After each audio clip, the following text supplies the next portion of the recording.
SM Store, amanah dalam muamalah. Assalamualaikum warahmatullahi wabarakatuh.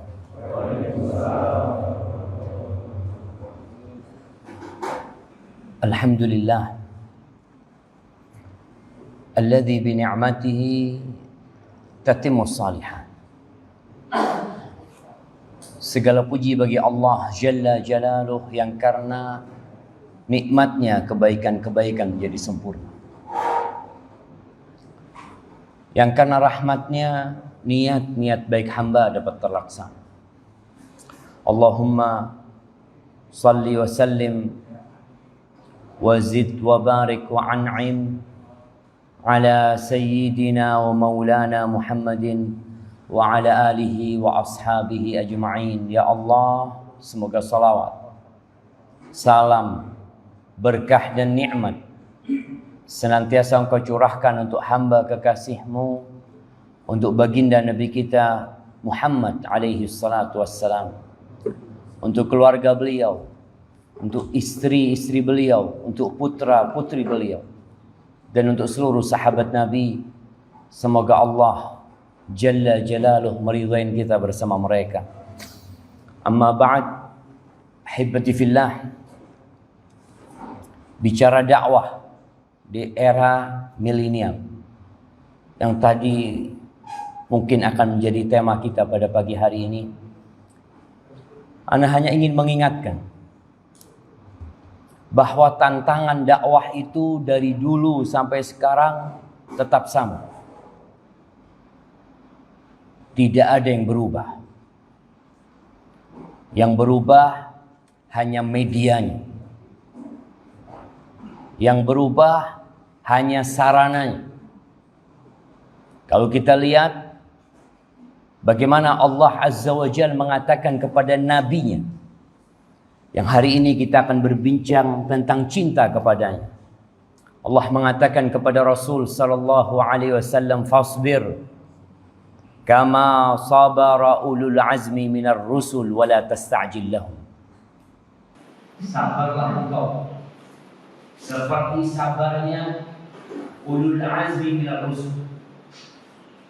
Siapa ulul azmi minar rusul? Nah, siapa ulul azmi minar rusul? Yang Nabi kita alaihi salatu wasallam diperintahkan untuk bersabar seperti sabar mereka dalam berdakwah. Siapa?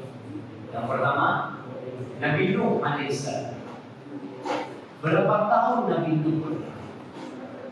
950. Dan tantangan dakwah Nabi Nuh itu ada yang eksternal, ada yang internal. Yang eksternal adalah para penguasa, para pemuka kaum ini, para tokoh-tokoh masyarakat. Yang internal keluarga sendiri. Siapa? Istri, anak. Subhanallah. Baik, kemudian kalau kita lihat bagaimana Nabi Ibrahim alaihissalam, apakah berubah tantangan yang dihadapi Nabi Ibrahim? Kurang lebih sama. Namrud, penguasa yang zalim, bersama tokoh-tokoh di masyarakat. Kemudian yang internal siapa? Ayahnya sendiri, bapaknya sendiri. Bagaimana ayahnya mengatakan kepada putranya, "La illam tantahi ya Ibrahim la arjumanna wahjurni maliya." Kalau engkau enggak berhenti berdakwah, enggak berhenti menyampaikan agama ini kepada aku akan memakimu atau merajammu. Engkau tinggalkan aku. Sudah, enggak usah dakwah-dakwah lagi. Bagaimana Nabi Musa alaihissalam? Subhanallah. Nabi Musa yang diasuh oleh Fir'aun. Diasuh oleh Fir'aun. Hidup di dalam istana Fir'aun selama 30 tahun. Yang akhirnya beliau harus meninggalkan Mesir. Harus mempersiapkan diri. Ini para da'i kadangkala kalau bicara faktor internal yang menjadi tantangan dakwah dia adalah diri dia sendiri. Sikap dan karakter dia. Nabi Musa selama 30 tahun hidup di istana Fir'aun. Yang mau tidak mau, lingkungan itu akan mempengaruhi. Oleh karena itu akhirnya Nabi Musa harus mengembala kambing selama berapa tahun? 10 tahun. Agar beliau siap untuk kembali ke Mesir berdakwah. Tantangannya tetap. Penguasa yang zalim Fir'aun, Haman, pejabat negara, tangan kanannya Fir'aun, orang-orang kaya, ada yang namanya Qarun. Tantangan dari dalam sendiri ada model-model Samiri. Yang dia umatnya Nabi Musa alaihissalam. Tapi bagaimana dia berusaha untuk merusak ini dakwah dari dalam sendiri. Dan bagaimana Nabi Isa alaihissalam yang termasuk ulul azmi minar rusul, yang akhirnya beliau diangkat oleh Allah Azza wa Jal. Ya, karena dikejar-kejar atas hasutan bangsanya sendiri. Yahud, Bani Israel. Yang mereka bersama Nabi Isa alaihissalam adalah satu bangsa. Dengan menghasut pemerintah yang zalim juga. Agar bagaimana dakwah ini dilarang, diboikot. Tapi jamaah rahimakumullah, innallaha nasiru dini. Allah akan menolong agamanya. Itu satu hal yang pasti. Makanya Allah perintahkan Nabi kita alaihi salatu wassalam untuk seperti sabarnya ulil azmi minar rusul. Padahal Nabi kita juga termasuk ulul azmi minar rusul. Bahkan beliau yang paling mulia. Bagaimana tantangan dakwah Nabi alaihi salatu wassalam. Allahu Akbar. Kalau faktor eksternal kita tahu sih. Faktor internal yang menjadi tantangan dakwah. Siapa? Orang-orang munafikin. Yang mereka berada di barisan umat Islam. Yang mereka teriaknya Allah Akbar.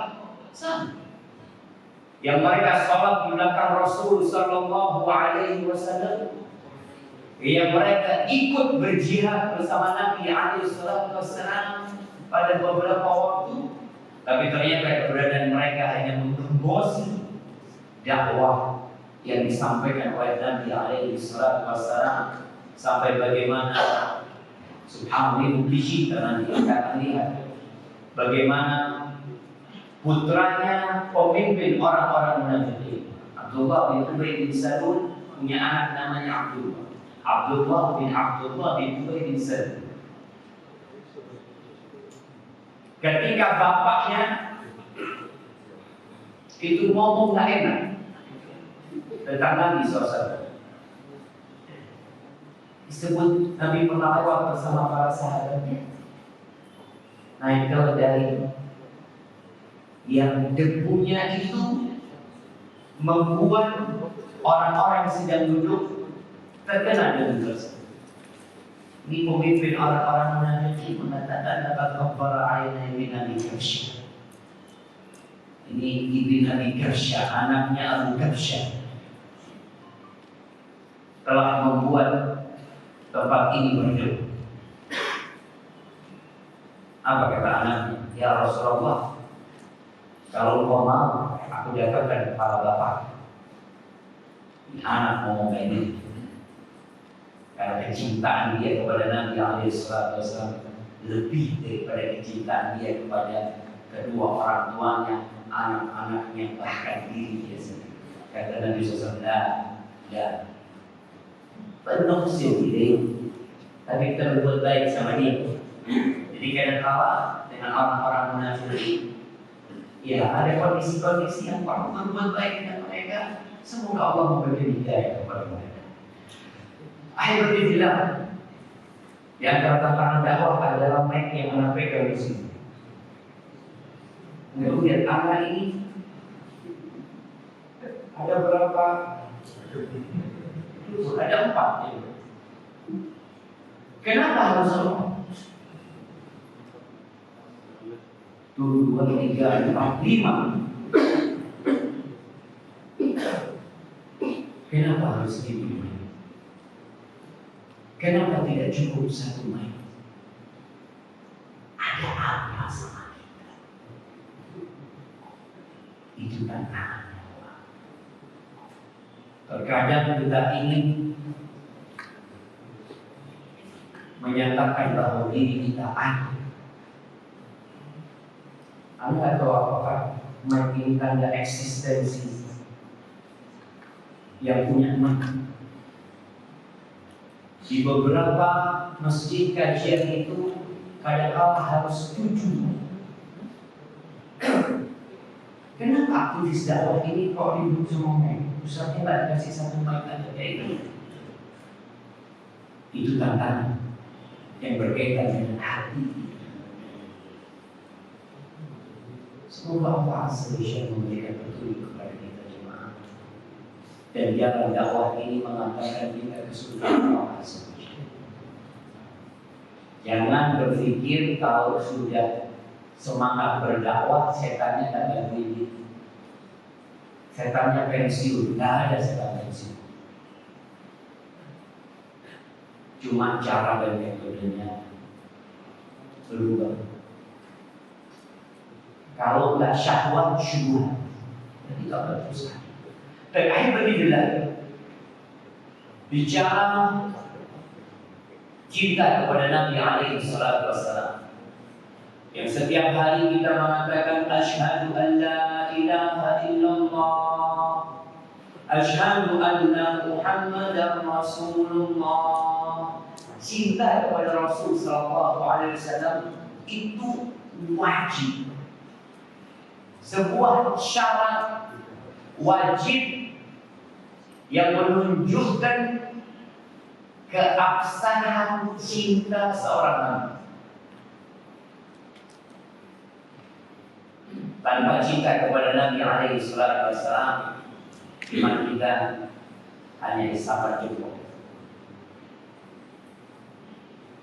Insyaallah semua yang hadir di sini, bahkan 87,1% penduduk negeri ini KTP-nya tertulis Islam. Tapi apakah mereka cinta kepada Nabi alaihi salatu wassalam? Wallahu a'lam. Akan datang peristiwa-peristiwa yang menyingkap kebenaran iman manusia. Rasulullah sallallahu alaihi wasallam mengatakan, "Walladzi nafsi biyadihi." Demi Allah, demi yang jiwaku berada di tangan. La yu'minu ahad. Tidak beriman seseorang di antara kalian hatta akuna ahabba ilaihi min nafsihi wa malihi wa waladihi wan nasi ajma'in. Sampai dia menjadikan aku lebih dia cinta daripada dirinya, daripada hartanya, daripada anaknya, dan daripada seluruh umat manusia. Dan biasanya kalau bicara cinta ini akan tampak ketika kita dikasih pilihan. Pilihannya Rasulullah SAW atau orang tua. Pilihannya Nabi Muhammad SAW atau pekerjaan dia. Yang sebagian orang di masa sekarang ini, kata Nabi SAW, yusbihur rajulu mu'minan wa yumsi kafir. Akan ada satu masa di mana orang itu paginya masih Islam, paginya ikut kajian bersama kita, wa yumsi kafir, sorenya udah kafir.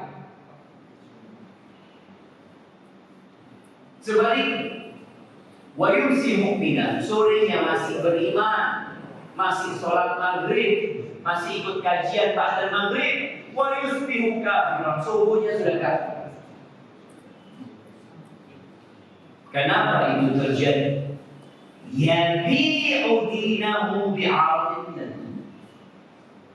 Dia menjual agama. Dia menjual untuk apa? Untuk mendapatkan sedikit kedapatan dunia.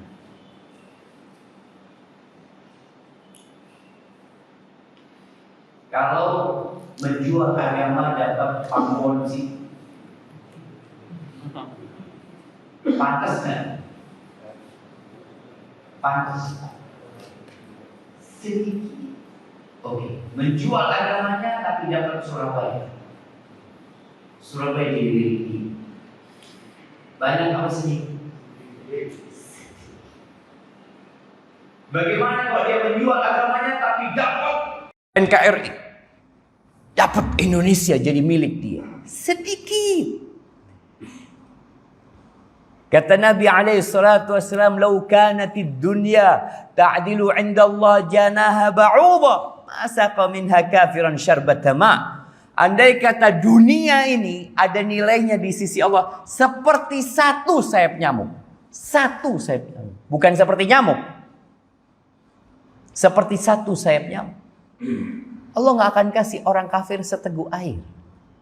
Dunia dan isinya ini tidak lebih dari satu sayap. Maka bagaimana orang yang menjual agamanya untuk mendapatkan dunia ini? Khasirat dunia wal akhir. Dia akan merugi dunia dan rugi akhirat. Ahibati fillah.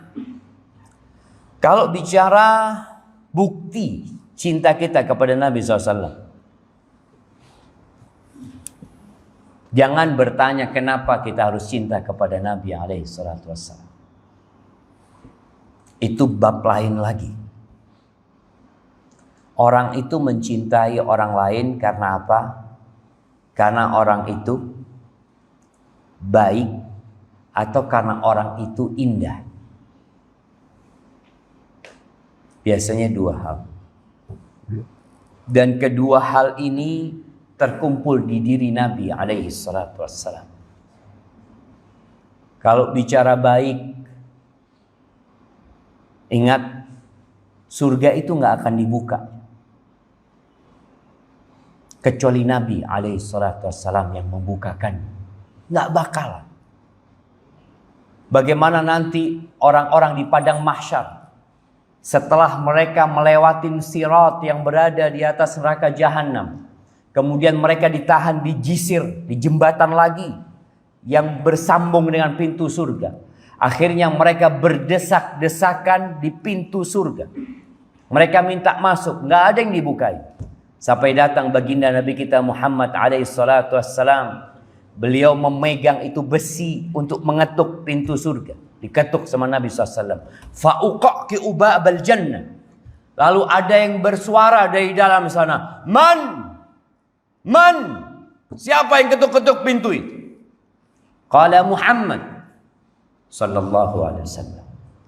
Apa kata malaikat? Aku diperintahkan untuk tidak membukakan pintu ini kecuali buat engkau dulu. Sallallahu alaihi wasallam. Bagaimana kita tidak akan cinta kepada beliau alaihi salatu wassalam, yang beliau sepanjang hidupnya berdakwah dan selalu ingat dengan kita. Beliau punya doa mustajab. Beliau tidak pakai di dunia ini. Yang semua nabi memakai doa mereka di dunia. Kecuali Nabi kita Muhammad alaihi salatu wassalam. Beliau simpan doa mustajabnya itu syafa'atan li ummati yaumal qiyamah. Untuk memberikan syafaat kepada umatku pada hari kiamat. Beliau lebih harus kita cintai daripada orang tua kita. Kalau bicara indah, Maka tidak ada mata yang pernah melihat yang lebih indah dari Rasul sallallahu alaihi wasallam. Dan tidak ada wanita yang pernah melahirkan seorang yang lebih tampan dari Rasulullah sallallahu alaihi wasallam. Beliau seakan-akan diciptakan tanpa ada kekurangan sedikit pun alaihi salatu wassalam. Tapi bukti yang pertama akan cinta kita kepada Rasul sallallahu alaihi wasallam, yang sebenarnya merupakan konsekuensi dari syahadat kita.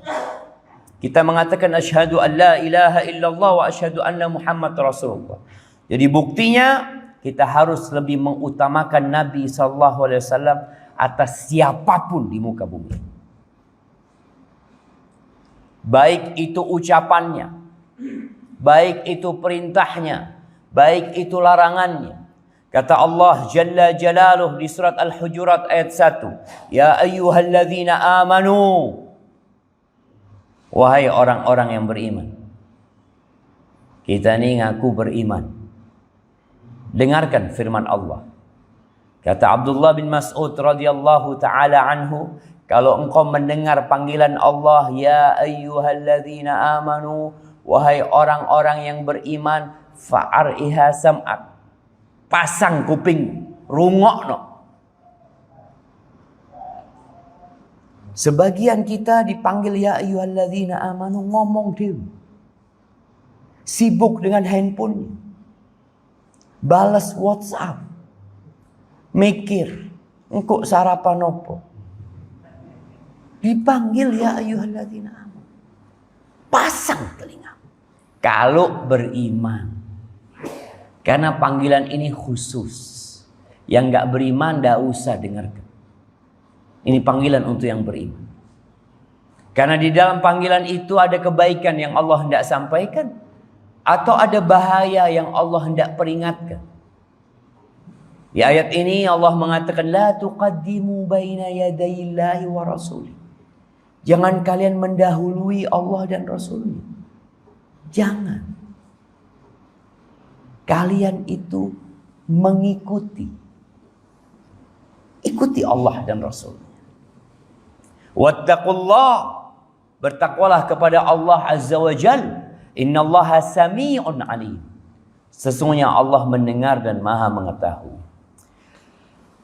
Ahibati fillah, banyak godaan di muka bumi ini yang terkadang membuat kita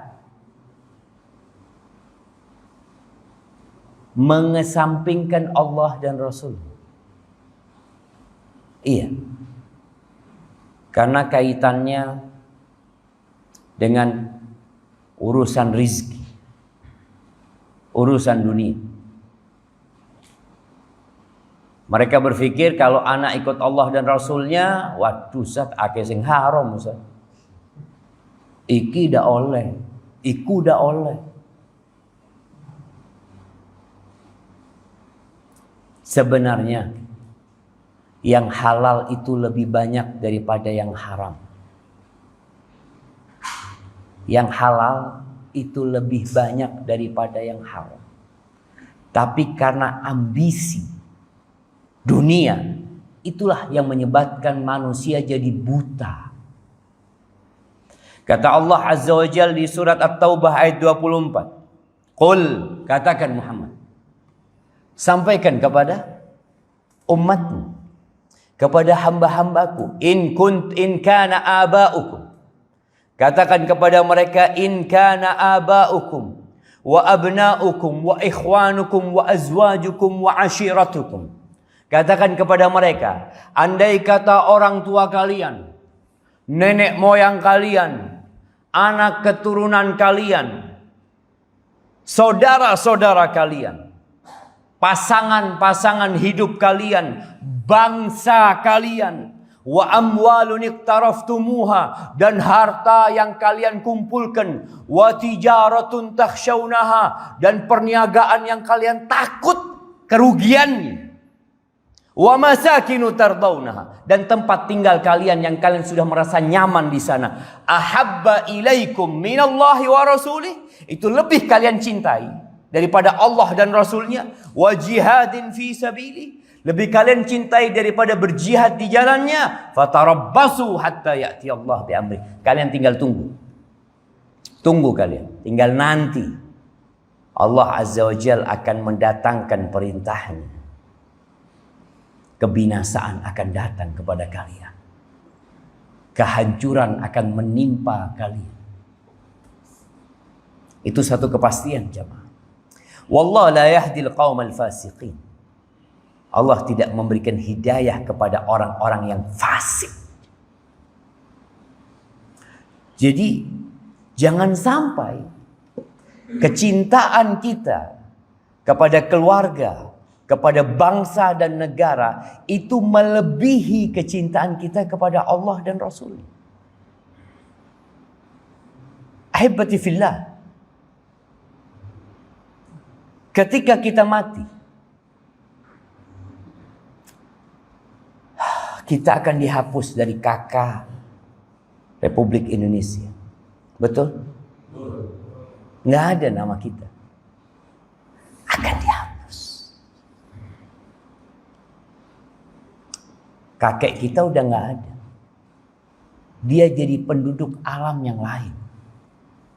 Yang di alam itu nggak ada pertanyaan kamu dari mana. Apa bangsa? Apa negeri? Nggak ada. Yang akan ditanya, man rabbuk? Ma dinuk? Man nabiyuk? Yang akan ditanya, siapa Rabb? Karena sejatinya engkau hidup di bumi manapun, mau di Indonesia, mau di Malaysia, mau di Singapura, mau di Arab sana, mau di Amerika, Rabb-nya satu. Yang memiliki dunia ini Allah Jalla Jalaluh. Innal arda lillah. Maka engkau akan ditanya, man rabbuk? Siapa Tuhan? Yang kedua, madinuk, apa agamamu? Yang ketiga, man nabiyuk? Siapa nabimu? Ya, kalau pertanyaan itu bisa jawab itu, Ustaz. Dari SD udah diajarin. Iya. Cuma yang jadi masalah, pertanyaan itu jawabannya bukan dari hafalan, tapi dari keyakinan. Sehingga kalau orang munafik yang ditanya di kuburan, apa kata dia? Dia ketakutan sendirian di dalam kubur, ditinggal sama keluarganya, hartanya nggak ada yang dia bawa, pangkat dan jabatannya tidak ada yang ikut ke dalam kuburan. Dia mengatakan, sami'tun nas yaqulun faqultu. Aku mendengar orang mengatakan, aku ikut mereka. Jadi ada orang-orang yang Islamnya ikut-ikutan. Nah, maka dia tidak akan bisa menjawab.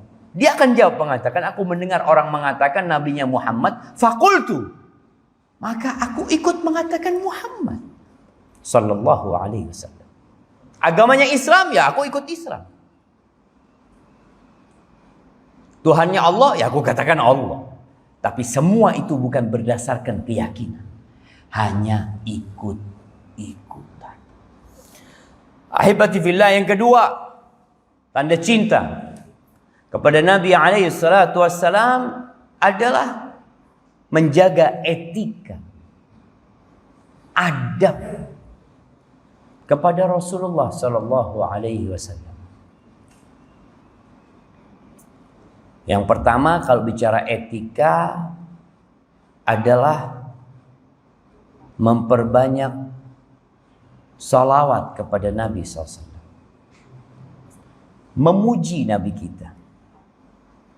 Mengingat beliau dengan menyanjung perjuangan Rasul sallallahu alaihi wasallam.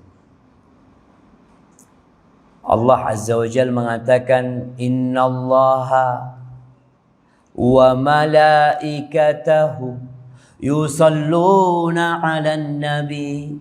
Allahu akbar. Sesungguhnya Allah itu bersalawat kepada Nabi. memuji Nabi di hadapan malaikat-malaikatnya, menyanjung kekasihnya di hadapan penghuni langit, mengasihi dan merahmatinya. Dan malaikat-malaikat Allah yang jumlah mereka tak terhingga. Allahu Akbar. At-tatis sama wa huqqalaha an ta'id. Langit itu merintih dan pantas langit itu merintih. Tahu jemaah, orang itu kalau mikul sesuatu yang berat, biasanya pakai bambu ya dulu, sampai menot bambunya itu, sampai bunyi ngek ngek ngek. Langit itu seperti itu, pantas dia merintih. Kenapa?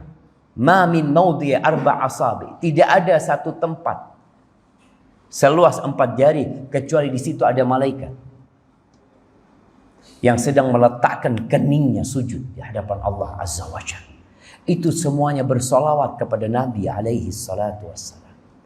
Lalu Allah mengatakan kepada orang-orang yang beriman saja, ya ayyuhalladzina amanu sallu alaihi wa sallimu taslima. Wahai orang-orang yang beriman, bersolawatlah dan bersalamlah kalian kepada Rasul sallallahu alaihi wasallam.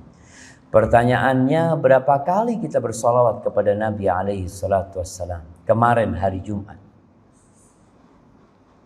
Coba kita duduk merenungkan. Berapa kali kita bersolawat kepada Nabi SAW? Kenapa bicara hari Jumat? Hari Jumat itu hari istimewa, yang Nabi alaihi salatu wassalam secara khusus mengatakan, fa'akthiru fihi minas salati alayya. Di hari Jumat itu kalian perbanyak solawat kepada. Coba kita lihat. Bandingkan omongan kita, omong kosong kita, ngobrol kita dengan solawat yang kita baca buat Nabi alaihi salatu wassalam.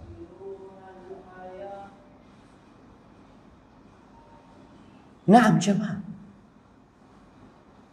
Karena sebagian orang itu merasa sudah banyak bersalawat kepada Nabi alaihi salatu wassalam. Tapi kalau dihitung, hitung antum salawat. Gak apa-apa menghitung. Supaya tahu ana hari ini berapa kali salawat. 10 kali? 20 kali? Karena sebagian orang hanya bersalawat di waktu-waktu tertentu. Padahal kalau bicara adab kepada Nabi sallallahu alaihi wasallam, ya kalau bisa desahan nafas kita berisi salawat untuk Nabi alaihi salatu wassalam. Yang tentunya di situ kita akan mengingat Allah, Allahumma salli wa sallim ala Muhammad. Adab yang kedua, adab khusus kalau mendengar atau menyebutkan Nabi alaihi salatu wassalam, jangan cuma disebut namanya. Bersabda Muhammad sallallahu alaihi wasallam, enggak etis engkau. Engkau menyebut bapakmu saja. Masa bapak ana namanya Riza, pantas ana mengatakan, "Loh, iya Riza pernah berkata." Kurang ajar ibu bapak itu. Bagaimana dengan Nabi Muhammad SAW? Kalau dia mengatakan telah bersabda Muhammad SAW, katakan telah bersabda Nabi SAW. Telah bersabda Rasulullah Sallallahu Alaihi Wasallam. Sebutkan Nabi Muhammad Alaihi Salatu Wasallam. Karena ahibati fillah, Allah Azza wa Jalla mengatakan, la taj'alu du'a ar-rasuli bainakum ka du'ai ba'dikum ba'da. Jangan jadikan panggilan buat Nabi itu seperti panggilan di antara kalian. Di masa hidup Nabi alaihi salatu wassalam, mereka memanggil Nabi ya Rasulullah, ya Nabi Allah. Tapi orang Badui karena memang dia belum belajar adab dan etika, kadangkala kalau datang ke kota Madinah ketemu Nabi SAW, dia mengatakan ya Muhammad, ya Muhammad. Para sahabat radhiyallahu taala anhum, kalau mendengar orang mengatakan ya Muhammad, mereka tahu, oh, Badui. Belum belajar. Yang sudah belajar nggak pantas lagi. Jaga adab dan etika kepada Nabi alaihi salatu wassalam. Kemudian adab kalau ke Masjid Nabawi. Apalagi ketika berziarah ke kubur Nabi alaihi salatu wassalam. Jangan mengangkat suara di sana. Jangan teriak-teriak di sana. La tarfa'u aswatakum fawqa sautin Nabi. Jangan mengangkat suara di atas suaranya Nabi alaihi salatu wassalam. Ketika beliau sudah meninggal dunia, kita pun tetap harus menjaga adab ini, jamaah. Datang ke kuburan Nabi SAW ketika berziarah, ucapkan ucapan yang penuh dengan penghormatan kepada Rasul dan memuji beliau alaihi salatu wassalam. Katakan assalamu alayka ya Rasulullah wa rahmatullah wa barakatuh. Tak usah teriak-teriak di sana. Kemudian kita lihat ya, adab kepada Nabi SAW adalah adab terhadap sabda Nabi SAW. Kalau mendengar ustadz atau kawan yang mengatakan telah bersabda Rasulullah sallallahu alaihi wasallam, dengarkan, rungok, karena ini ucapan Nabi yang disebutkan. Al-Imam Malik bin Anas rahimahullahu ta'ala, beliau itu kalau mau mengajarkan hadis di Masjid Nabawi, beliau itu imam dari hijrah. Beliau itu berwudu seperti wudu mau sholat. Beliau pakai baju yang paling indah. Beliau sisir jenggotnya. Beliau pakai parfumnya.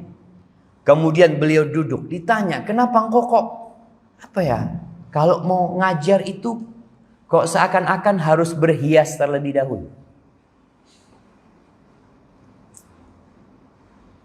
Beliau pakai imamahnya. Kata Imam Malik rahimahullahu ta'ala, uwaqiru bihi haditha Rasulullah SAW. Aku dengan ini memuliakan sabda Nabi alaihi salatu wassalam. Sa'id ibn Musayyib, seorang tabi'in, ketika dia sakit, ada yang tanya tentang hadis Nabi SAW. Dia sakit. Maka dia mengatakan, Aqiduni, dudukkan aku. Dia nggak bisa sakit, rebahan dia. Akhirnya dia minta diduduk-dudukkan. Dipaksa, akhirnya orang-orang dia duduk. Kata, kenapa engkau biarkan, sudah istirahat, kata dia.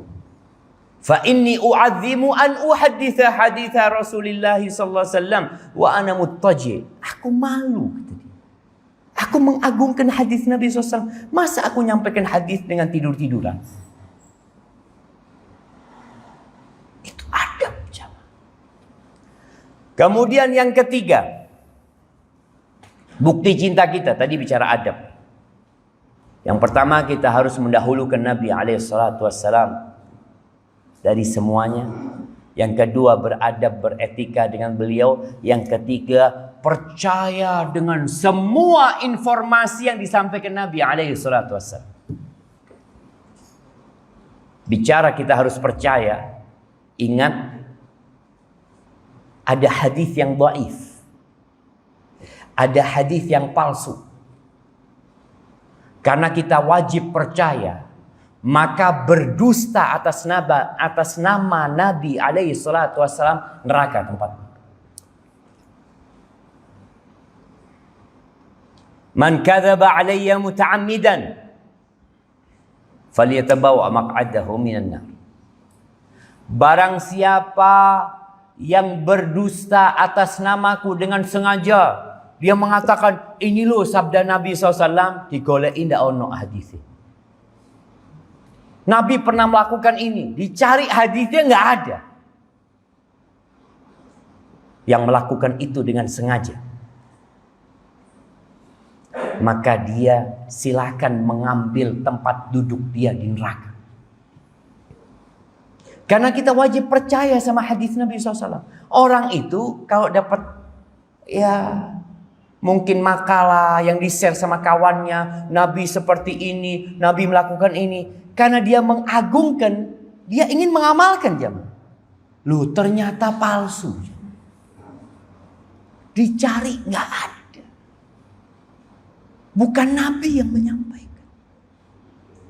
Diancam masuk neraka. Maka tugas kita ketika kita mendapatkan berita, mendapatkan kiriman yang berisi hadis Nabi SAW, jangan serta-merta di-share kembali. Jangan. Oh, saya ingin menyebarkan hadis Nabi SAW. Iya, keinginan itu baik. Tapi harus benar yang disampaikan. Makanya Nabi SAW paling gak suka dengan yang namanya katanya.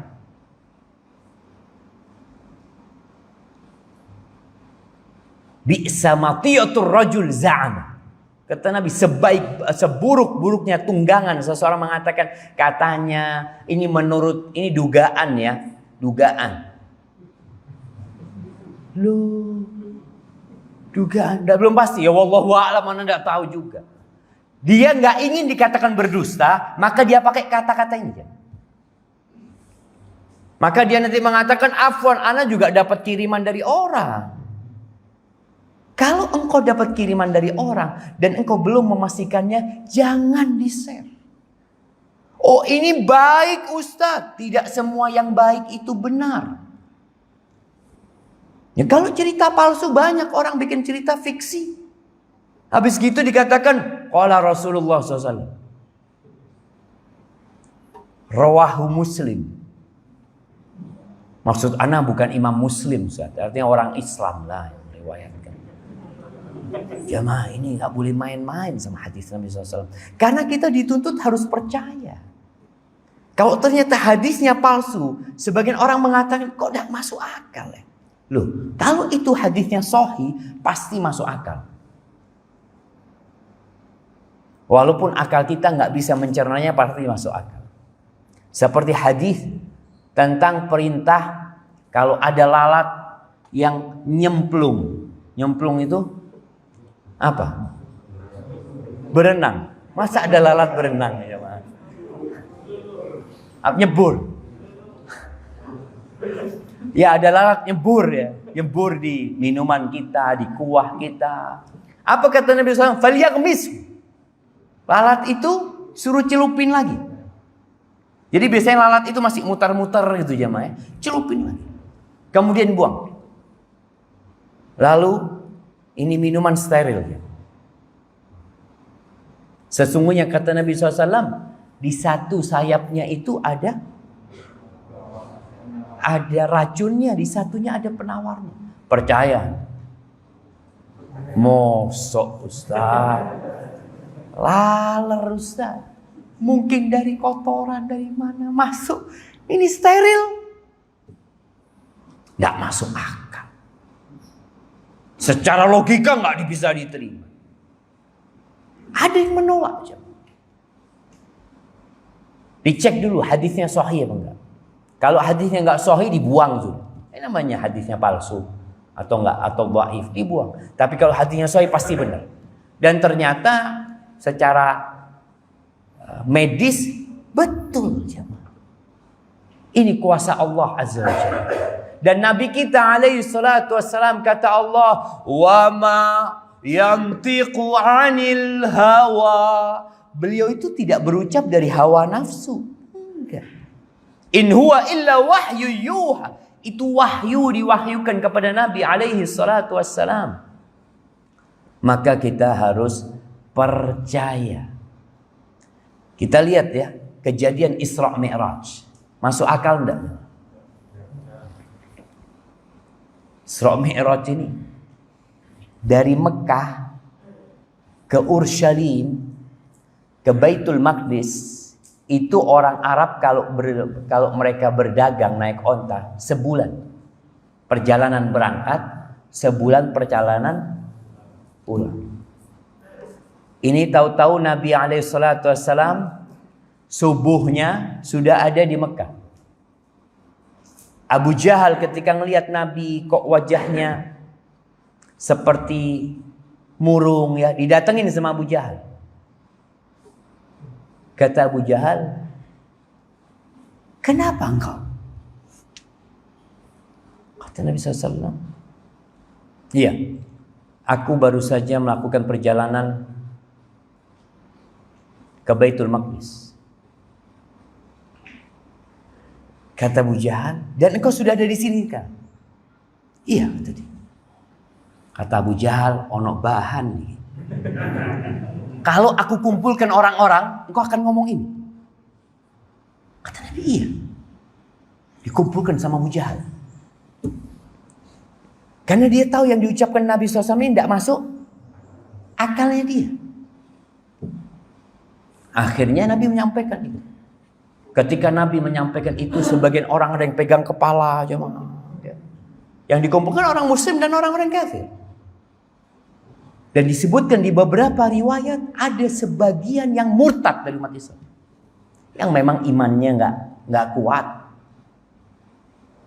Kok iso kata dia? Secara akal mana mungkin? Akhirnya orang-orang berangkat ke Abu Bakar. Karena tahu ini sahabat paling dekatnya ini Abu Bakar nih. Apa kata mereka? Ya Abu Bakar, halaka ila sahibik. Engkau mau enggak engkau ke kawanmu tuh? Sahibnya engkau. Yaz'umu annahu usriya bihi laila ila Baitul Maqdis. Dia mengatakan bahwa dia itu baru semalam datang dari Baitul Maqdis. Apa kata Nabi SAW? Kata Abu Bakar radhiyallahu anhu, awa qala dzalik. Benar dia mengatakan itu. Jadi kita harus memastikan dulu nih, benar enggak hadisnya. Jadi jangan langsung percaya juga. Ada hadis, oh kita percaya, tunggu dulu hadisnya benar enggak? Abu Bakar mengatakan, awa qala dzalik. Apakah benar dia mengatakan itu? Qalu na'am. Kata mereka iya. Dia mengatakan itu. La in kana qala dzalika laqad shadaq. Kalau dia mengatakan itu berarti benar yang dia sampaikan. Itu keimanan Abu Bakar. Maka dikatakan as-siddiq Abu Bakar ini. Qalu awa tusaddiqu. Abu Bakar gimana kau percaya? Kok iso percaya? Annahu dhahaba al-laila. Semalam berangkat ke Baitul Maqdis, pagi sudah ada di sini. Masih dia berusaha untuk mempengaruhi Abu Bakar. Qala na'am, kata Abu Bakar.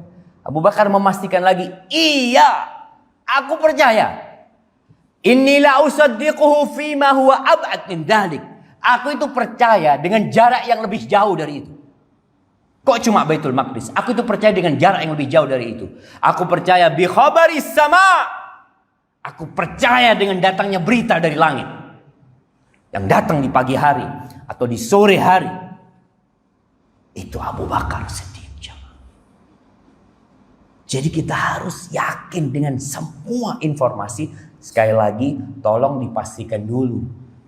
Hadisnya sahih apa? Enggak. Ahibati fillah. Ketika orang-orang mendengar Nabi SAW mengatakan beliau Isra ke Baitul Maqdis, mereka kepingin tanya, gimana sih Baitul Maqdis itu? Karena ada orang yang sudah pernah ke sana jadi tahu. Nabi menyebutkan, diangkat itu Baitul Maqdis ya, Allahu Akbar. Allah itu ala kulli syai'in qadir. Maka kalau bicara tentang Isra Mi'raj ini sama orang-orang non-muslim atau orang muslim yang ada penyakit di hatinya, jangan mengatakan sama mereka, loh sekarang ini kan ada pesawat. Biyen gak ono pesawat. Dulu gak ada pesawat. Jadi kita bicara sama dia tentang kekuasaan Allah Azza wa Jalla. Kalau orang tidak beriman dengan kekuasaan Allah, bahwa Allah ala kulli syai'in qadir, sulit kita memahamkan. Maka orang yang beriman kepada kekuasaan Allah seperti Abu Bakar mengatakan, aku beriman dengan Quran nih. Yang tahu-tahu pagi datang, Nabi menyampaikan, Allah berfirman, atau sore menyampaikan, beriman. Baik, yang keempat, bukti cinta kepada Nabi SAW adalah mengikutinya. Taat kepada beliau. Menjadikan syariat beliau sebagai syariat.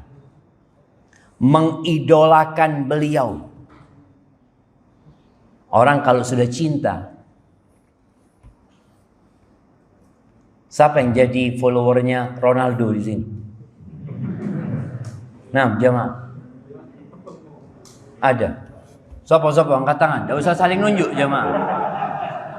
Nah,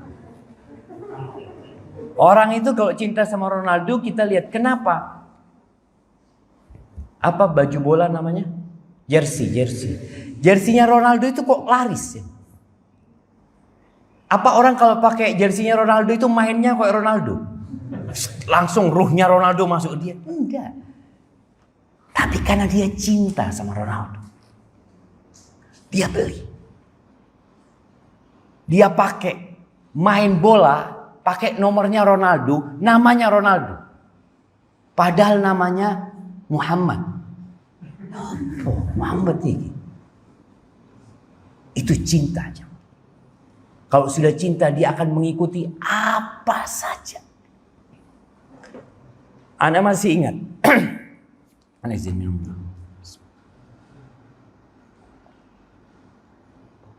Alhamdulillah.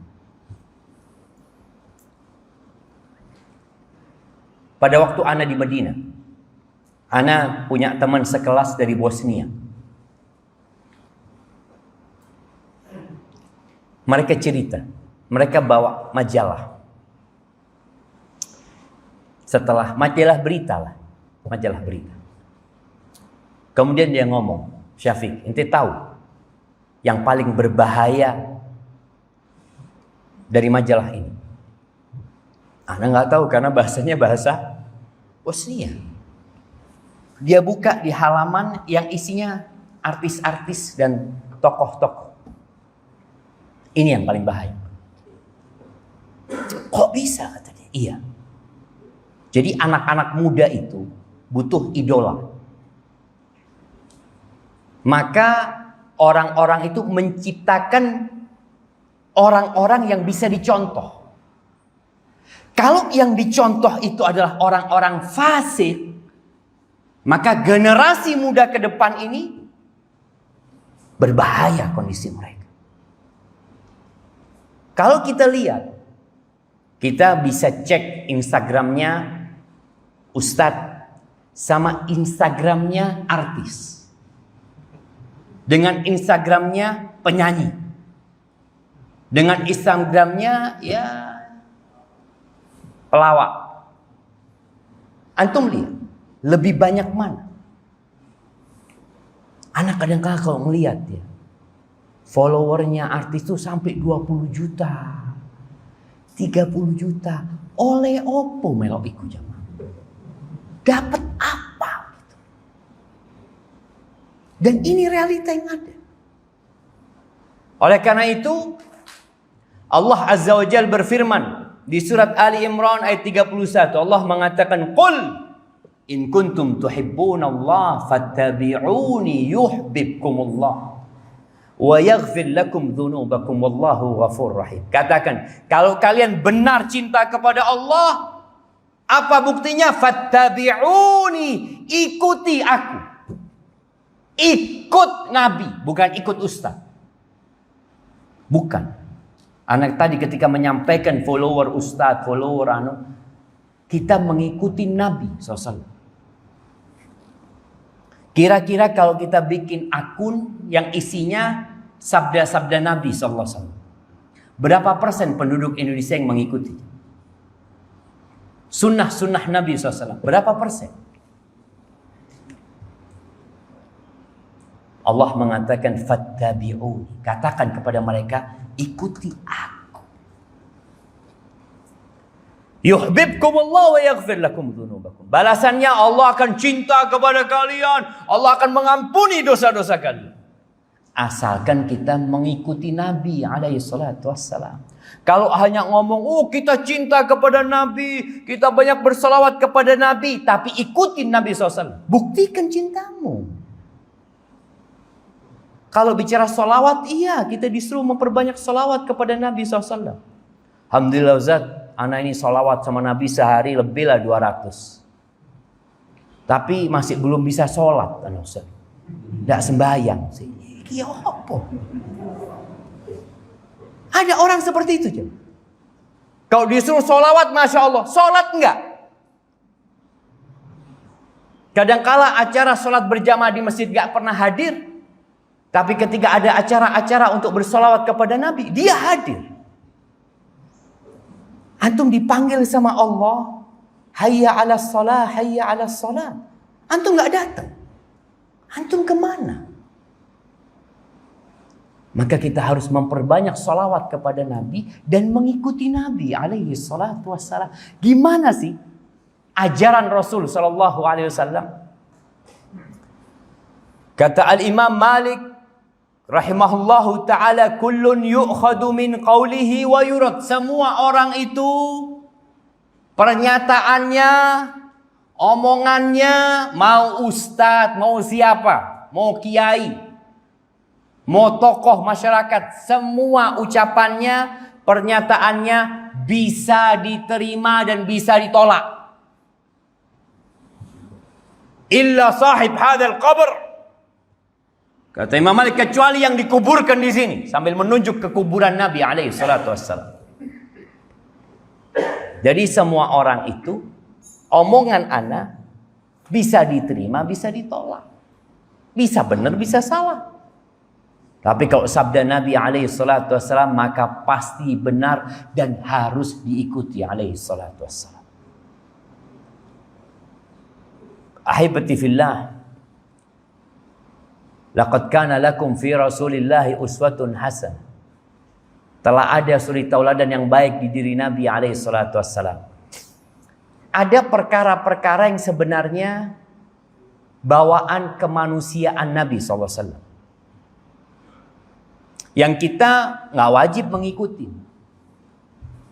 Contohnya, Nabi alaihi salatu wassalam itu nggak mau makan dob. Dob itu seperti apa jemaah? Nyambe. Soalnya di Surabaya ini banyak rica-rici nyambe. Iya. Iya. Rica-rici. Rica nyambe kan. Nyambe itu bukan dob jemaah. Bukan. Nyambe itu bahasa Arabnya warol. Warol itu makan dob. Nyambe itu makan dob. Dob ini mangsanya nyambe. Dob itu iguana padang pasir. Wajahnya menakutkan. Ekornya berduri. Antum nanti lihat di Google sana, tulis huruf alif lam bob sama ba, abbabu, atau bot sama ba aja. Mudah-mudahan dapat. Itu. Nabi nggak mau. Tapi Khalid bin Walid makan. Maka dia tanya, ya Rasulullah, apakah haram? Enggak, aku nggak suka. Ini kan nggak harus. Kalau gitu aku nggak suka juga. Nggak harus. Tapi kalau kemudian orang yang awalnya suka, kemudian gara-gara Nabi nggak suka dia meninggalkan, ini sebuah bentuk meneladani orang yang dia cintai sampai mengikuti dalam gaya makannya. Seperti Anas bin Malik radhiyallahu taala anhu. Nabi alaihi salatu wasallam itu pernah makan qara, duba. Qara itu labu yang kuning itu, jemaah. Ketika makan bersama kan satu nampan kan. Nabi itu sisanya dihabisin gitu ya. Biasanya Nabi membiarkan sisanya untuk dihabiskan sama para sahabat. Para sahabat mencari berkah dari sisa Nabi SAW. Nah, tapi waktu itu sisa-sisanya dihabisin sama Nabi SAW untuk koraknya. Anas bin Malik ketika melihat hal itu, sejak itu dia jadi cinta sama makanan ini. Karena dia lihat kekasihnya mencintai hal itu. Itu bentuk mengikuti ya yang sangat sempurna sekali. Sampai bagaimana Ali bin Abi Thalib radhiyallahu ta'ala anhu ketika dia naik onta atau naik kudanya, naik kendaraan, dia baca bismillah sampai di atas alhamdulillah. Kemudian dia tersenyum. Lalu dia mengatakan alhamdulillah, Allahu Akbar, Allahu Akbar, Allahu Akbar. Ditanya Ali, kenapa engkau tersenyum? Kata dia. Atau mungkin ada yang membuat dia tersenyum? Enggak. Aku melihat Rasul SAW. Ketika beliau naik baca doa itu, beliau tersenyum. Itu bentuk benar-benar mengikuti Rasul SAW. Bagaimana cerita Abdullah bin Umar bin Khattab. Pernah di satu tempat, dia berjalan, tahu-tahu dia turun. Di tempat yang nggak biasa singgah. Dia turun kemudian dia kencing. Ditanya, kenapa engkau berhenti di sini? Kata dia. Aku pernah bersama Nabi SAW. Beliau lewat sini, beliau turun, beliau kencing di tempat ini. Sallallahu alaihi wasallam. Sampai seperti itu mereka mengikuti Nabi SAW. Tapi tadi ada hal-hal yang sebenarnya bawaan dari kebutuhan Nabi SAW tidak berkaitan dengan syariat di sini. Tapi kalau berkaitan dengan syariat, maka mau tidak mau kita harus mengikuti Rasulullah sallallahu alaihi wasallam. Yang kelima, bukti cinta kepada Nabi SAW adalah membela Nabi alaihi wasallam. Berkorban demi Nabi alaihi wasallam. Kalau di masa dulu, maka kita lihat bagaimana para sahabat membela Nabi dengan hartanya, dengan jiwa dan raganya. Bagaimana Abu Bakar As-Siddiq radhiyallahu taala anhu ketika hijrah, kadangkala Abu Bakar itu berada di balik Nabi SAW, naik onta. Kadangkala Abu Bakar ada di depan Nabi SAW. Disebutkan dalam kisah itu, Abu Bakar, kenapa engkau melakukan itu? Ya Rasulullah, idza tadzakkartu talab, kalau aku ingat engkau diburu, ada yang mengejar engkau, maka aku mundur belakang. Kalau ada yang memanahmu, menombakmu, maka punggungku sebelum punggungmu ya Rasulullah. Wa idza tadzakkartu rasul, kalau aku ingat engkau sedang diintai, mungkin ditunggu di depan sana, maka aku maju ke depan. Kalau khawatir kayaknya jalannya ini berbahaya, Abu Bakar ke depan. Kalau sampai ada yang memanah atau menombak, maka dadaku sebelum dadamu ya Rasulullah sallallahu alaihi wasallam. Seperti itu para sahabat Nabi, membela Nabi alaihi salatu wassalam. Bagaimana Abu Bakar datang membawa semua hartanya, Umar membawa setengah hartanya. Bagaimana ketika perang Uhud, Sa'ad bin Abi Waqqas, ketika perang Uhud, Nabi itu di belakangnya Sa'ad. Saat ini pemanah handal ya. Jadi Nabi itu kadangkala menengok di atas pundaknya Sa'ad, kepingin ngelihat anak panahnya Sa'ad ini kemana. Maka kata Sa'ad, ya Rasulullah, engkau nggak usah ngelihat, kata Sa'ad. Aku takut ada anak panah yang mengenaimu. Biar engkau berlindung dari dadaku, kata dia. Subhanallah. Seperti itu cintanya para sahabat kepada Rasulullah SAW. Maka mereka membela Rasulullah SAW. Setelah meninggalnya Nabi SAW, apa yang bisa kita lakukan?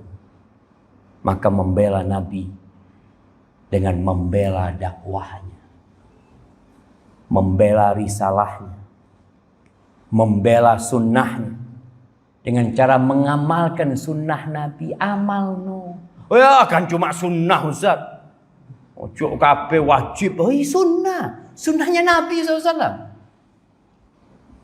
Kita kadang kalah sama aturan kantor taat. Suruh pakai baju warna putih. Loh kenapa? Kantor. Cuma kantor aja antum taat sama kantor. Iya Ustaz, urusannya mafi fulus nanti kalau udah. Urusan ini dunia. Tapi kalau sunnah Nabi SAW, kita kadang-kadang meremehkan. Dulu para sahabat ketika disuruh sama Nabi SAW dengan perintahnya, nggak banyak tanya. Ini sunnah apa wajib? Pernah ngelihat tentara disuruh sama komandannya, yo,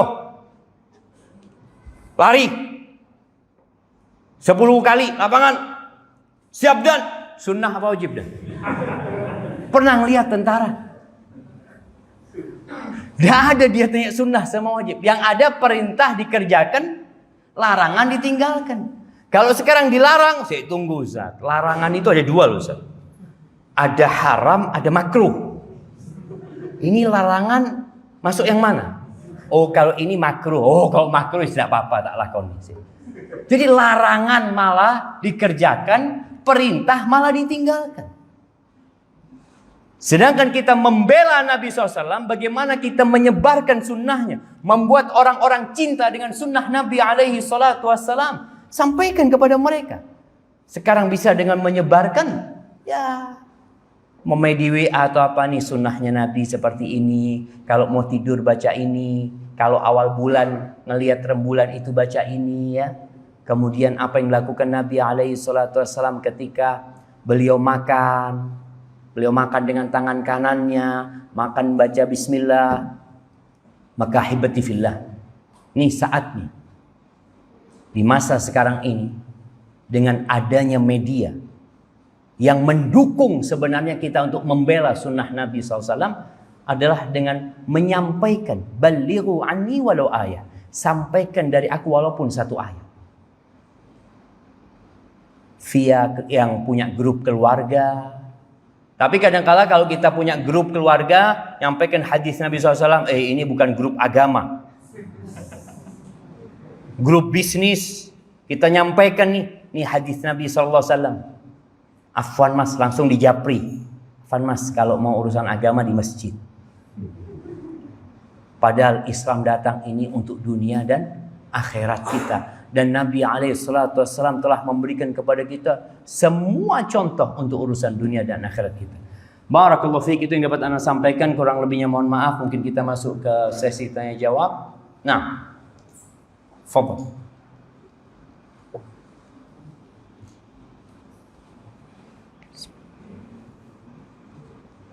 Alhamdulillah, sesi pertama sudah selesai. Selebihnya kita masih ada waktu sekitar 20 menit. Pertama, soalnya adalah ini Ustaz, ada pertanyaan, sering ngaji tapi juga masih suka bermaksiat.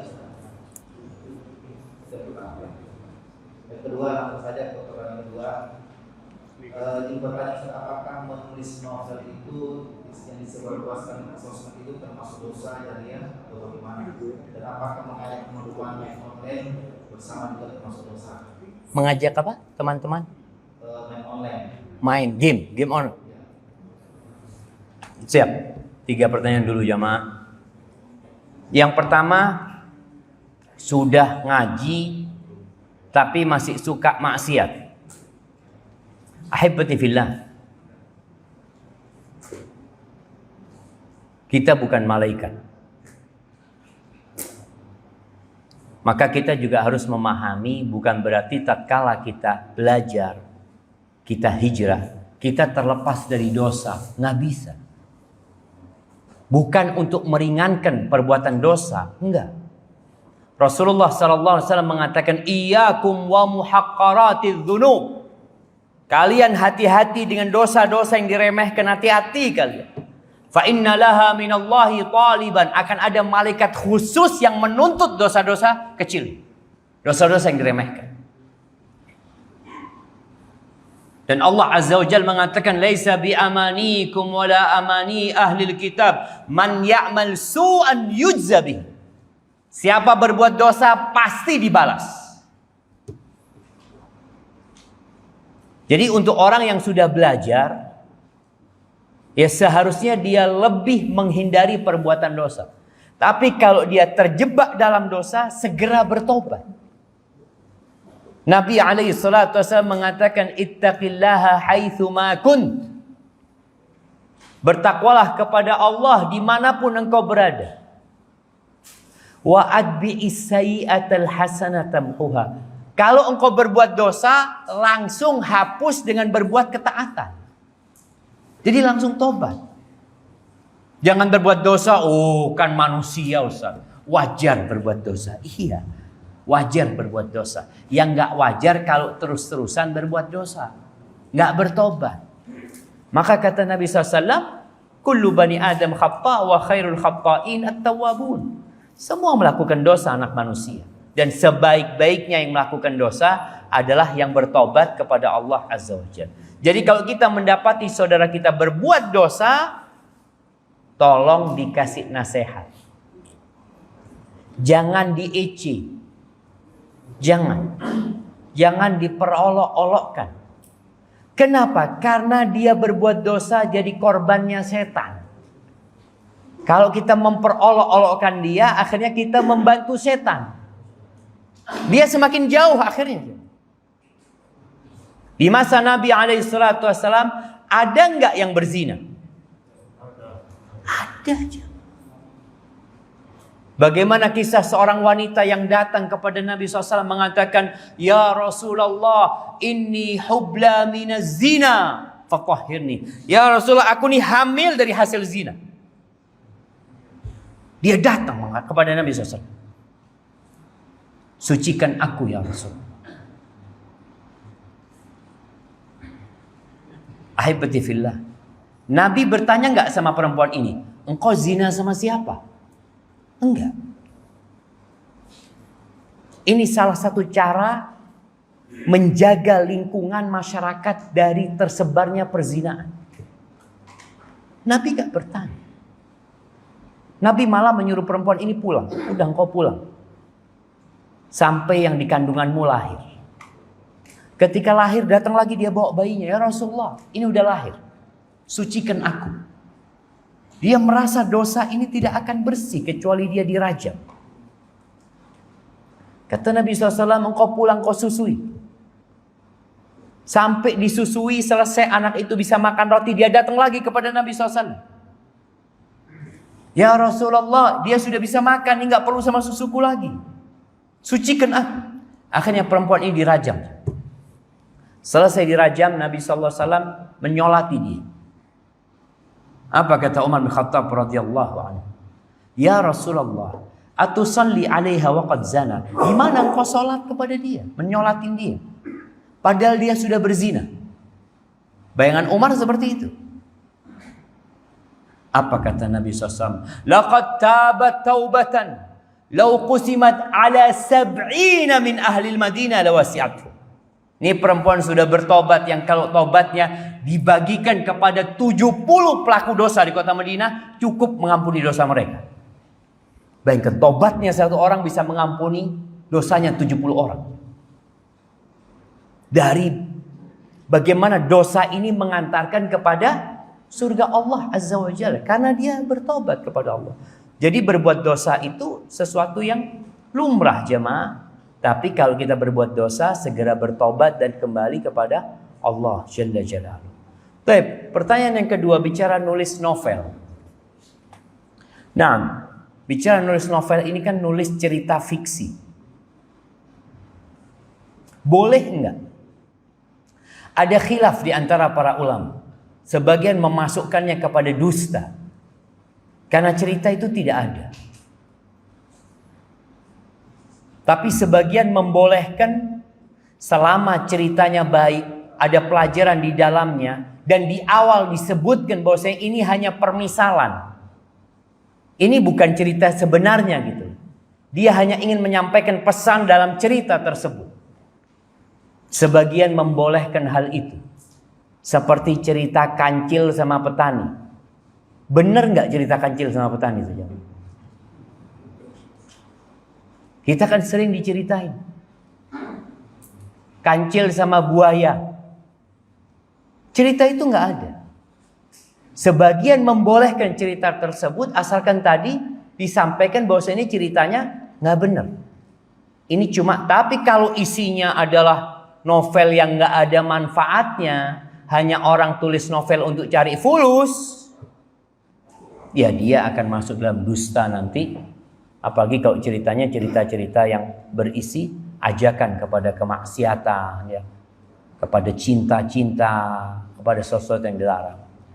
Jadi lebih baik sih kalau melihat dua pendapat para ulama itu, kalau bisa dihindarin, tulis yang lebih bermanfaat.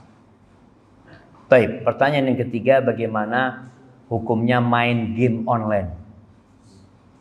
Iya, ngajak teman main game online. Ahibati fillah, manusia itu suka permainan. Dan kehidupan dunia ini la'ibun wadah, melalaikan. Ya, fisik kita sibuk bermain, hati kita lalai. Kalau bicara game, permainan, maka tergantung permainannya. Apakah permainan itu termasuk yang diperbolehkan atau tidak dalam agama? Isinya dulu dilihat. Karena ada game yang mungkin mendidik. Ada game yang bangun perumahan, ya, bangun rumah. Ada game masak, ada game yang memanah, ya, ada game memanah. Oh, masya Allah, hebat, juara 1. Suruh mana beneran, enggak kena. Iya. Jadi tergantung gamenya tersebut. Kemudian kalau gamenya itu memang mubah, maka kita harus tahu, jangan sampai yang mubah itu membuat kita lupa dari yang wajib. Berapa banyak anak-anak main game sehingga lupa berbakti sama orang tua. Bahkan ternyata game itu sudah berdampak negatif kepada dia. Ini bicara dampak dari game tersebut. Ada anak yang jadi kurang ajar sama orang tuanya. Maka game itu jadi terlarang. Orang tua kalau punya anak, tolong dicek mainnya game apa anak tersebut. Kemudian dikasih waktu agar tidak semua waktunya untuk bermain game. Kemudian ajak temannya yang tadi biasa main game online, main game yang benaran. Main bola, ya, olahraga. Karena biasanya orang kalau main game itu yang sehat apanya, jemaah? Jempolnya dok. Nah, kadang-kala kita ngelihat tuh orang ini ahli banget ini, main perang-perangan gitu ya, ahli banget dilihat. Terus ketika ndelok uangnya, masya Allah, dia tidak bisa. Astagfirullah. Baik, jadi seperti itu, maka kita perlu jemaah menghidupkan kembali permainan-permainan buat anak-anak kita. Khususnya yang hidup di perumahan ini harus ada inisiatif bersama.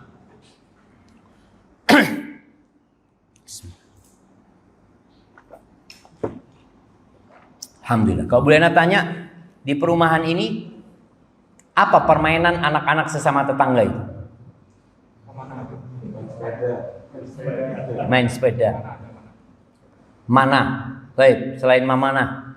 Memanah itu bahaya, artinya olahraga yang butuh tempat apa? Khusus, ya, peralatan khusus. Kita dulu waktu kecil itu sehat-sehat. Mainnya apa? Benteng, apa? Iya. Apa? Yang biayanya itu murah. Yang perempuan-perempuan mainnya engklek, apa yang engklek. Sekarang masih ada di sini. Kayaknya perumahan harus bikin lapangan khusus buat itu.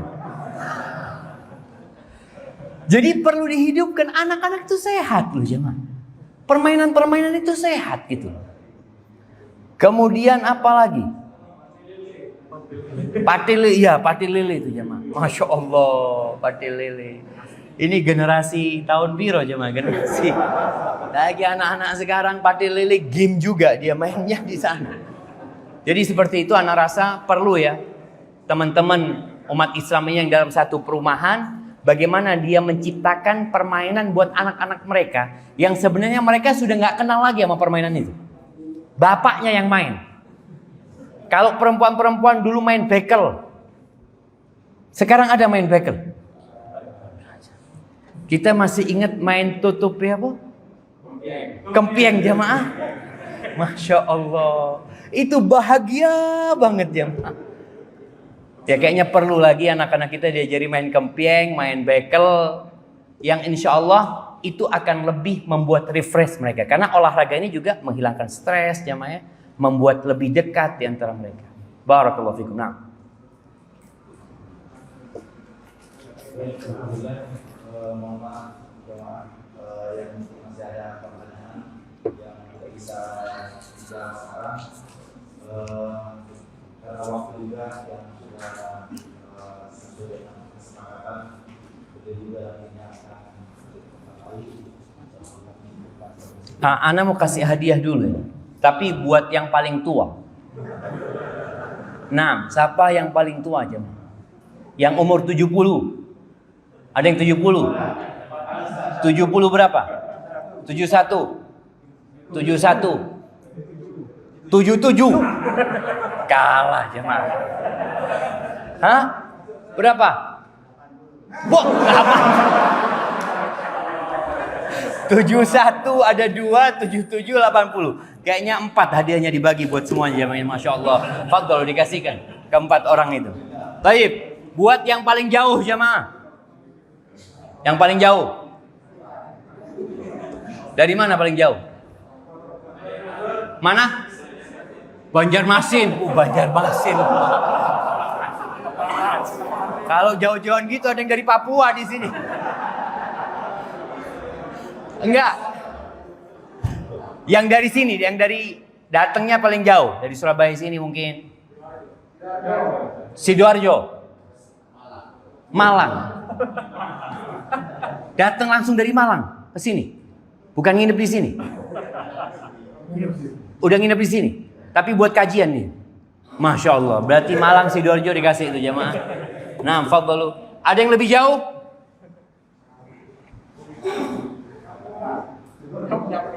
Nyamplungan. Jauh Nyamplungan jemaah. Nggak apa-apa, kasih buat yang Nyamplungan. Taib, barakallahu fikum. Itu yang dapat Anda sampaikan, kurang lebihnya mohon maaf. Anda kembalikan ke moderator. Taib, jamaah rahimakumullah. Ada doa Nabi SAW yang sering beliau baca ketika beliau bermajlis dengan para sahabat. Beliau biasa mendoakan mereka, Allahumma qsim lana min khasyatika ma tahulu bihi bainana wa baina ma'asik, wa min ta'atika ma tuballighuna bihi jannatak, wa min al-yaqini ma tuhawwinu bihi alaina masa'ib ad-dunya, wa matti'na bi asma'ina wa absarina wa quwwatina ma ahyaytana, waj'alhu al-waritha minna, waj'al tha'rana 'ala man zalamana, وانصرنا على من عادانا ولا تجعل مصيبتنا في ديننا ولا تجعل الدنيا أكبر همنا ولا مبلغ علمنا ولا تسلط علينا من لا يرحمنا وسبحان ربك رب العزة عما يصفون وسلام على المرسلين والحمد لله رب العالمين. السلام عليكم ورحمة الله وبركاته.